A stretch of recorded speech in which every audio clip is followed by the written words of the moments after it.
এক ভাই তৃণমূলের অঞ্চল সহসভাপতি, অপর ভাই দলেরই অঞ্চলের কোর কমিটির সদস্য। দুই ভাইয়েরই একসঙ্গে বসবাসের জন্য রয়েছে প্রাসাদোপম দোতলা বাড়ি, কিন্তু তারপরেও আবাস তালিকায় নাম ছিল পরিবারের। সমীক্ষা শুরু হতেই অবশ্য স্বতঃপ্রণোদিতভাবে আবাসের বাড়ি না নেওয়ার জন্য স্থানীয় বিডিও অফিসে আবেদন জানিয়েছে ওই পরিবার। বাঁকুড়ার পাত্রসায়র ব্লকের বালশি ২ নম্বর গ্রাম পঞ্চায়েতের পানপুকুর মাঝিপাড়ার এই ঘটনাকে ঘিরে শুরু হয়েছে রাজনৈতিক চাপানোতর। তৃণমূল এই ঘটনাকে সততা বলে প্রশংসা করলেও বিজেপির কটাক্ষ জনরোষে পড়ার ভয়েই এমন কাণ্ড। আবাস প্রকল্পের তালিকা নিয়ে এই প্রথম নয়, বহু ক্ষেত্র দেখা গিয়েছে পাকা বাড়ি থাকা সত্ত্বেও শুধুমাত্র শাসক দলের নেতা বা ঘনিষ্ঠ হবার সুবাদে নাম উঠেছে আবাস তালিকায়। বহু ক্ষেত্রে ঘটেছে উল্টো ঘটনা, শুধুমাত্র শাসক দলের ঘনিষ্ঠ না হওয়ায় বসবাসযোগ্য বাড়ি না থাকলেও তালিকায় ঠাঁই হয়নি হতদরিদ্র পরিবারের। এবার বাঁকুড়ার পাত্রসায়র ব্লকের বালশি ২ নম্বর গ্রাম পঞ্চায়েত ক্ষেত্রেও দেখা গেল সেই একই ছবি। জানা গিয়েছে পাত্রসায়র বালশি ২ নম্বর গ্রাম পঞ্চায়েতের পানপুকুর মাঝিপাড়া গ্রামে নিজেদের পাকা দোতলা বাড়ি রয়েছে সম্পর্কে দুই সহোদর ভাই তৃণমূলের স্থানীয় অঞ্চল সহসভাপতি নিমাই মাঝি এবং তৃণমূলের অঞ্চল কোর কমিটির সদস্য আনন্দ মাঝি।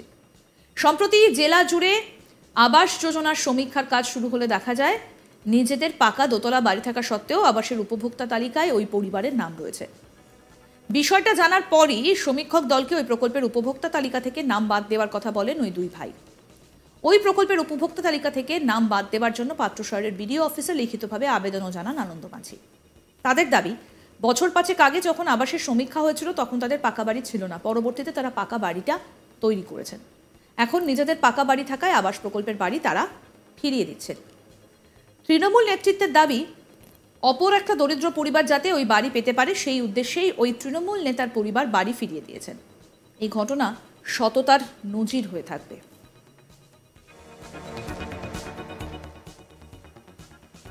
কি বলছেন তৃণমূল নেতা নিমাই মাঝি, শুনবো।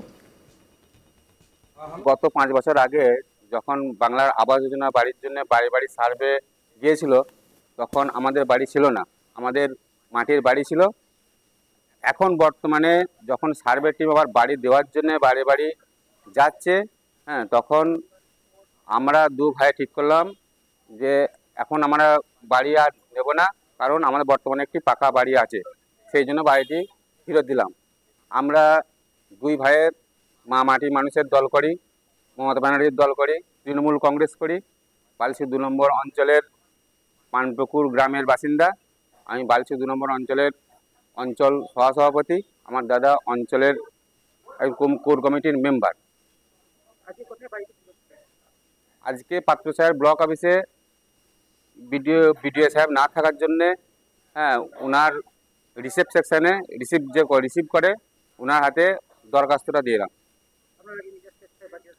আমরা দু ভাই মানে আলোচনা করে নিজের স্বইচ্ছায় আমরা বাড়িটি নেব না বলে দরখাস্ত দিলাম। এটা আমাদের দু ভাইয়ের নামেই এসেছিল, আনন্দ মাঝি, নিমাই মাঝি। আমরা দুজনেই তৃণমূল কংগ্রেস করি।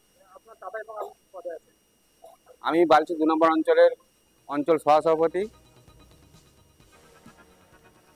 গ্রাম পঞ্চায়েত প্রধান বুদ্ধদেব পাল কি বলছেন, শুনবো। বিগত ৪-৫ বছর আগে আবাস যোজনার যে সার্ভে হয় সেই সময় নিমাই মাঝি ও আনন্দ মাঝি মাটির বাড়ি ছিল। পুনরায় নতুন করে বাংলা আবাস যোজনার যে সার্ভে হচ্ছে তার বিগত ১-২ বছর আগে নিমাই মাঝি ও আনন্দ মাঝি এটি পাকা বাড়ি করে। যখন বাড়িতে সার্ভে টিম যাওয়ার পর বলে আমরা বাড়ি করেছি, আমাদের বাড়িটি দরকার নেই, এই বাড়িটি যাতে এবং গরিব মানুষ পায় তার জন্য আপনারা ব্যবস্থা করুন। সেই কারণে নিমাই মাঝি ও আনন্দ মাঝি পাত্রসায়র ব্লকে বিডিও অফিসে গিয়েছিল এবং বিডিও অফিসে গিয়ে রিসিভ সেকশনে জমা দিয়ে যে যাতে আমার বাড়িটি আমাকে না দিয়ে অন্তত যে গরিব মানুষ এবং যোগ্য ব্যক্তি পায় তার ব্যবস্থা করেছি। নিমাই মাঝি ও আনন্দ মাঝি হচ্ছে, নিমাই মাঝি আমার অঞ্চলের সহসভাপতি, আনন্দ মাঝি হচ্ছে আমার তৃণমূল কংগ্রেসের বালশি অঞ্চলের কোর কমিটির মেম্বার এবং আমরা মমতা বন্দ্যোপাধ্যায়, অভিষেক বন্দ্যোপাধ্যায় আদর্শে তৃণমূল কংগ্রেস দল করি। এই ঘটনায় ইতিমধ্যেই তৃণমূল কংগ্রেসের তরফ থেকে বলা হচ্ছে যে তাদের যখন সার্ভে করা হয়েছিল তখন তাদের বাড়ি ছিল না, কিন্তু এখন তাদের বাড়ি থাকায় তারা এই বাড়ি অন্য যার বাড়ি নেই তাকে দেওয়ার জন্য আবেদন করেছেন। তবে বিজেপি অবশ্যই এই ঘটনাকে কটাক্ষ করতে ছাড়েনি। বিজেপির তরফ থেকে কিন্তু কটাক্ষ পাল্টা পটক্ষ চলছে। দেবপ্রিয় বিশ্বাস বিজেপির মুখপাত্র কি বলছেন শুনবো। এরা বাড়ি ফিরিয়ে দিয়েছে, তাতে সততার কোনো পরিচয় এদের মধ্যে নেই। এরা দেখতে পাচ্ছে যে এই বাড়ি নিয়ে চারিদিকে ঝঞ্ঝাট চলছে, আজকে এত বড় বাড়ি, যার জন্য তারা জনরোষের শিকার যাতে না হয় তার জন্য এই সততা দেখাচ্ছে। আপনি বাড়িটা দেখেছেন, একটা বিলাসবহুল প্রাসাদ এবং বাড়ি। মানে এই তৃণমূল নেতারা 5 বছরে কত টাকা কামিয়েছে, যার জন্য আজকে মাটির বাড়ি থেকে এই উচ্চতায় উঠতে পেরেছে। এরপর এদের সম্বন্ধে মুখ্যমন্ত্রী চিন্তা করে দেখুন যে তারা এইসব টাকা পাচ্ছে কোথা থেকে। যে লোকটার 5 বছর আগে এই মাটির বাড়ি ছিল, সেই লোকটা আজকে বিলাসবহুল বাড়ি হয় কোথা থেকে, কি এমন রোজগার করছে। আমাদের প্রতিনিধি নির্ভীক কি প্রতিবেদন তুলে ধরেছেন শোনাবো এবার। সারা পশ্চিমবাংলা জুড়ে চলছে আবাস যোজনার সার্ভে। আর এই আবাস যোজনার সার্ভে চলাকালীন এক অন্যরকম ঘটনার সাক্ষী থাকলো বাঁকুড়ার প্রত্যন্ত এক গ্রাম। বাঁকুড়া জেলার পাত্রসায়ের ব্লকের বালসি 2 নম্বর গ্রাম পঞ্চায়েতের একটি গ্রাম, যেই গ্রামে দুই ভাই তৃণমূল নেতা, তাদের রয়েছে প্রাসাদপম বাড়ি, তবুও আবাস যোজনার তালিকায় তাদের নাম। আর এই ঘটনা চাউর হতেই রীতিমতন শোরগোল পড়ে গিয়েছিল পুরো এলাকা জুড়ে। তড়িঘড়ি ব্লক প্রশাসনের দ্বারস্থ হয়ে ওই যে তৃণমূল নেতা, তার নাম আবাস যোজনার তালিকা থেকে নিজেকে বাদ দেওয়ার জন্য তিনি বিডিওর কাছে আবেদন জানায়। তিনি জানান আজ থেকে 5 বছর আগে তাদের কোনো পাকা বাড়ি ছিল না, তাই তারা আবাস যোজনার বাড়ির জন্য কিন্তু আবেদন করেছিলেন এবং সরকারি নিয়ম মাফিক সেই বাড়ি কিন্তু তাদের এসছে। দেখা গেছে আবাসের বাড়ি নিয়ে অনেক ক্ষেত্রে স্বজন পোষণের অভিযোগ তুলেছে বিরোধী দল।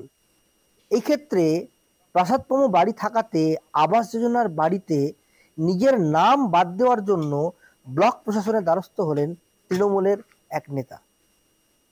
তিনি জানান একটা সময় তিনি কিন্তু কাঁচা বাড়িতেই বাস করতেন এবং তাই সরকার তার জন্য এই বাড়ি বরাদ্দ করে দিয়েছে, কিন্তু বর্তমানে তার যেহেতু বাড়ি রয়েছে, তার ওই বাড়ির প্রয়োজন নেই, তাই তিনি স্বইচ্ছায় তার নাম বাদ দেওয়ার জন্য ব্লক প্রশাসনের দ্বারস্থ হয়েছেন। যদিও বিষয়টিকে তীব্র কটাক্ষ করেছে বিজেপি শিবির। বিজেপির অভিযোগ যে এই বিষয়টাতে যাতে শোরগোল না পড়ে যায় তাই ধামাচাপা দিতেই এই ধরনের প্রয়াস তৃণমূলের। 5 বছর আগে যার পাকা বাড়ি ছিল না, 5 বছরের মধ্যে তার প্রাসাদপম বাড়ি হয় কিভাবে, এই অভিযোগও তুলেছে বিজেপি। যদিও এই ঘটনার কথা অস্বীকার করে ব্লক প্রশাসনের দ্বারস্থ হয়ে আবাস যোজনা থেকে নিজের নাম বাদ দেওয়ার জন্য আবেদন জানিয়েছেন ওই শাসক দলের নেতা। দেখতে থাকুন আজ তাক বাংলা, সাবস্ক্রাইব করুন।